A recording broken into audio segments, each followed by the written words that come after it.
Diba, pa-share naman ako ng kanta. Open na ako Parang pala yung avatar ko. Tsaka, baka may mga videos ng movie ko dyan. Kasi naman ko Sige, ito marami to.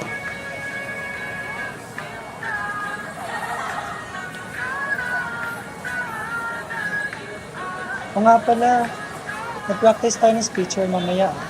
Wala mong oras yan.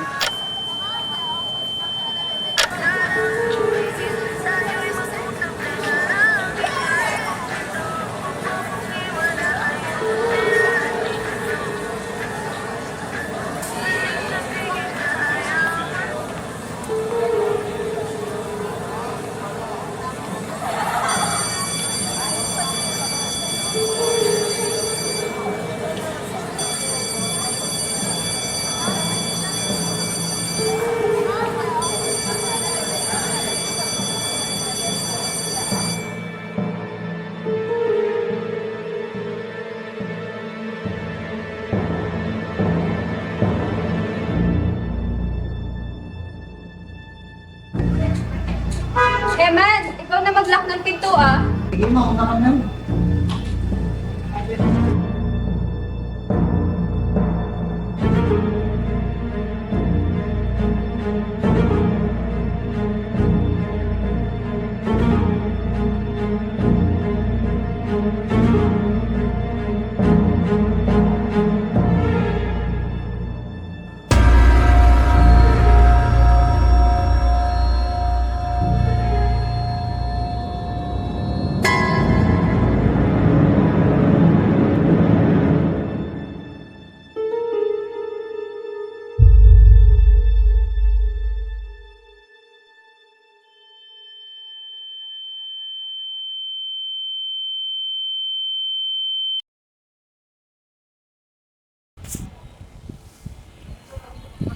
In 2018, here in Malanday National High School, there's a horrifying incident during the VCR. According to them, the students start struggling to breathe one by one in the middle of the class discussion. Today, we are here to clear and clarify what really happened 5 years ago. Why are the terrible things happening to the students? Is there something cursed in the room?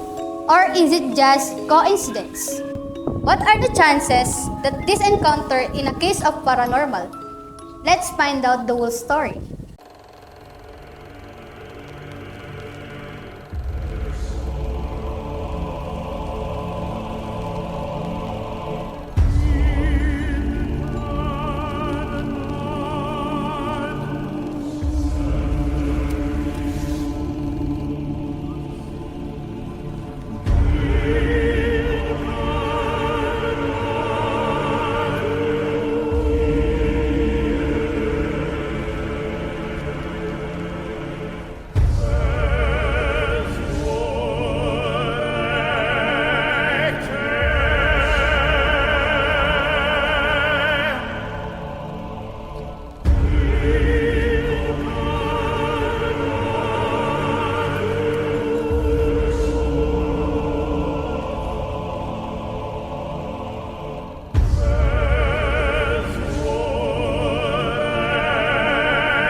My name is Ina D. Villaros, and can you please describe about yourself?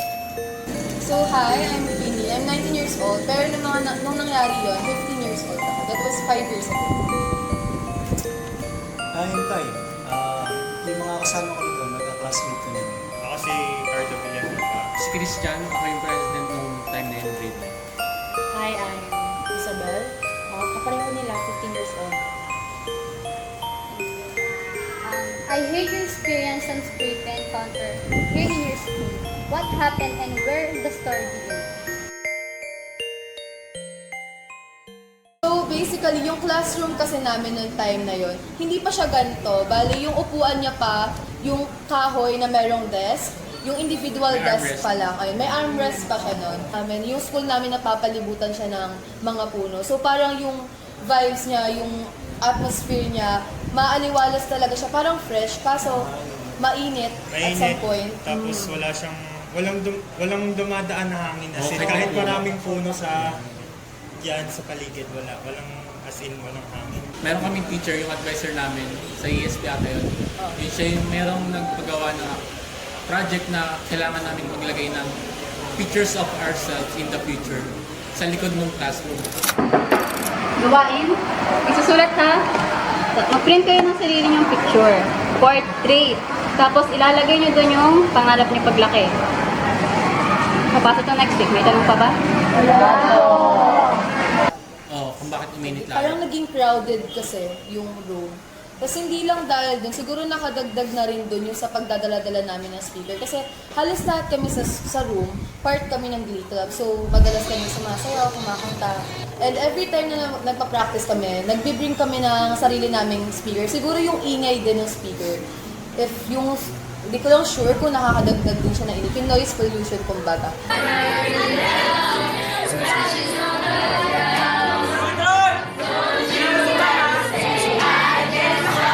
Doon nagamit yung mga pamahiinong teacher na dahil sa speaker na bulabog na yung mga luwagaw, yung mga teacher parang masamang, may masamang, parang nabibigatan sila sa picture sa likod.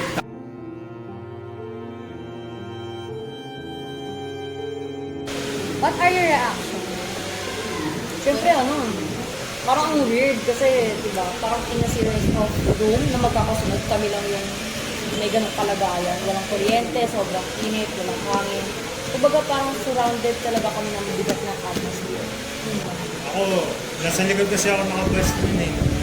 Yung parang nangyari na yun, kasi kapag nasa likod ka, syempre may kita mo yung mga nasa harap nun, bigla-bigla na lang, parang wala nang hininga, hindi matay ka nun. Syempre, medyo Pero nangyari talaga yun, merong unang nahimatay. I mean, hindi naman totally nahimatay, nahirapan huminga. Tapos parang umabot ata, para saan parang naalala ko mga 10 to 20 yung mga nahirapan huminga. More than 10 but less than 20 yung mga parang na biktima ng ganung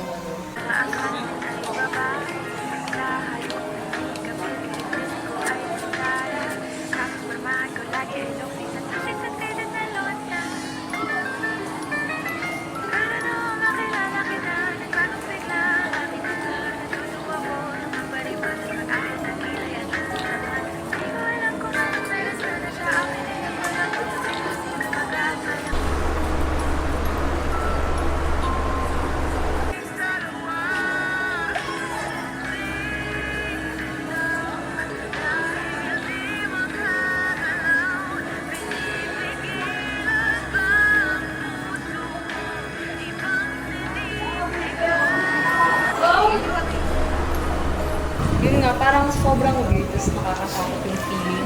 Kasi knowing na may asthma kami, dalawa kami ng action. Nabanggit rin namin na di ba, sobrang init ng panahon. Pag mga ganung panahon kasi talagang inaatake kami ng asthma, nahihirapan kami sa pangita. Pero parang naging mas strong yung paniniwala ng mga teachers and other students na may something nga. Kasi doon sa mga picture na display namin,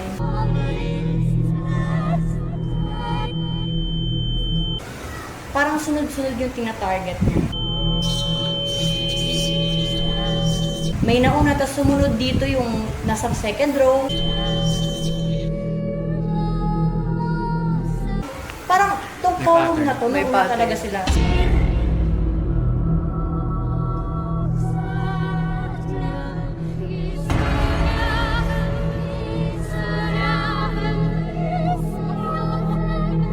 Ako kasi, ako yung president that time, pero wala naman ako gaano nagawa nun kasi that time sobrang anggulo na, parang ako kasi yung nasa labas kasi nga ako yung nagtatawag ng teachers na, uy, may sir, may ganito po nangyari sa room namin, kailangan po namin assistance. Bigla, isa-isa eh. May kita mo kasi pag nasa likod kayo. Isa-isa, ito, sunod ito, ganyan. Medyo nakakatakot talaga. Kitang-kita ko din yung nangyari na yung mga friends ko din, inaatake na, so kailangan mong i-accommodate, paypayan yung isa, ilabas yung isa, ito naman paypayan, ganun. Nakaka-pressure siya kasi ang dami mong kailangan gawin para ma-accommodate mo silang lahat. Hindi mo sure kung kakayanin mo bang accommodate tong isang friend mo, tapos after na to dilipat ka ulit dito para paypayan siya, tapos pinapaypayan mo siya, meron ulit aatakihin sa loob na ilalabas ulit. So parang parang gusto mo na lang huminto muna.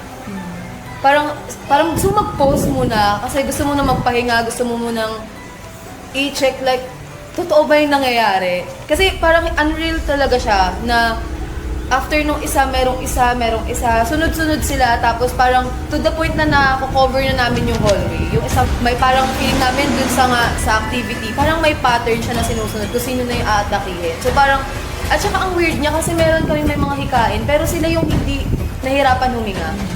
Sila yung pinaka-binabantayan namin ng mga time na yun. Pero kasi, hindi sila yung inatake nun, hindi sila yung nahirapan huminga.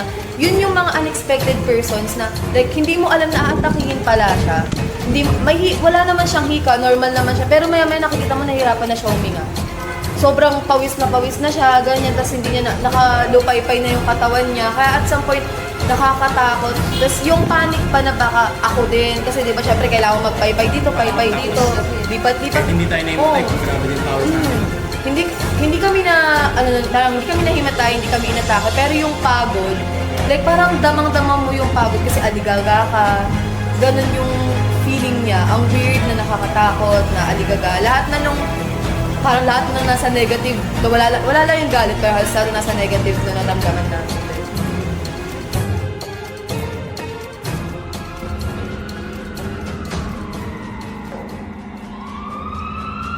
Yung way na ginawa namin nun is yung nilabas namin yung mga nilabas namin lahat ng upuan. After nun, nung nagtawag ng mga teachers, tumawag rin ng ambulansya. Katulad nga ng sinasabi kanina, yung 3 ambulansya. Tapos yung other side niya naman is yung sinasabi nung mga like nurses sa ambulance na sinasabi nila na dahil daw sa init. So parang nagkaroon ng dalawang way din to solve that.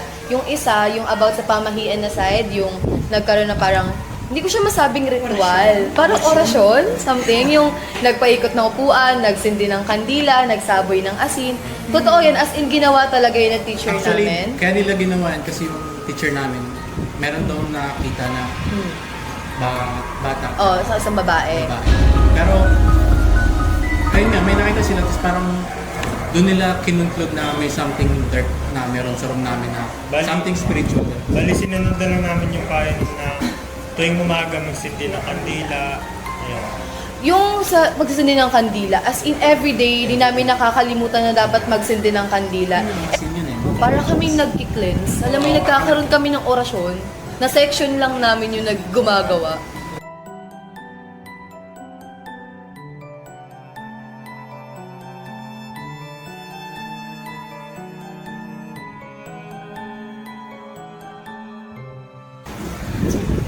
After all this event, would you still consider high school as one of the best year in your life?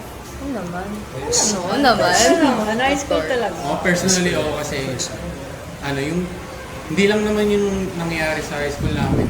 Pero, napaka-iconic pa rin sa amin kahit parang ginagawa na lang din namin katatawanan ngayon. Yung band na meron din kami noon, ng grade 9, yung mga sayaw. So parang, kahit may nangyari ganun, meron at meron kang babalikan. Tsaka yung nangyari na yun, sa super iconic niya, hanggang ngayon na college na kami, natatopic pa rin namin siya. Tapos at some point, nagiging katatawanan na lang kasi may nakita si ganito na ganyan. Tapos hindi ka pala nung time, pala nung time na yun. Ang sarap niya lang din balik-balikan, kahit nakakatakot at some point. Kumbaga, since grade 7, hanggang yung grade 10 ka lang, talagang yung grade nagkakasma. Kaya nasabi ko na sa legit pagkasama na. Sabi ko na isa sa mga magandang nangyari sa image niya. Lalo na rin sa akin kasi yung friendship na napasukan ko, alas lahat kami noon nagtutulungan gano'n. kahit despite ng mga nangyaring ganito, yung creepy events, yung pagod, yung taranta, yung high school life pa rin namin, yung parang makukonsider namin as best like school journey namin, sa buong journey namin sa pag-aaral. Parang yung high school life pa rin yung babalik at babalikan mo sa dami ng nangyaring memorable na experience noon. Ang dami naming na-build. So it's like, sino magtataka ba naman na simula grade 7, kami na magkakasama, hanggang ngayong college, kami pa din magkakasama. Like, Huwag kayo mahingi, baliw. Huwag kayo mahingi. Uy, sali mo naman ako dyan sa video, wowie. 5 years have passed. Those students who experienced strange encounter at the school move on, slowly forgetting. Now, they just reminisce about this so-called star to tell in the prime year. Their fear and apprehension disappear with time. Whether this incident is believed to be true or not, we must always be careful and pray to God.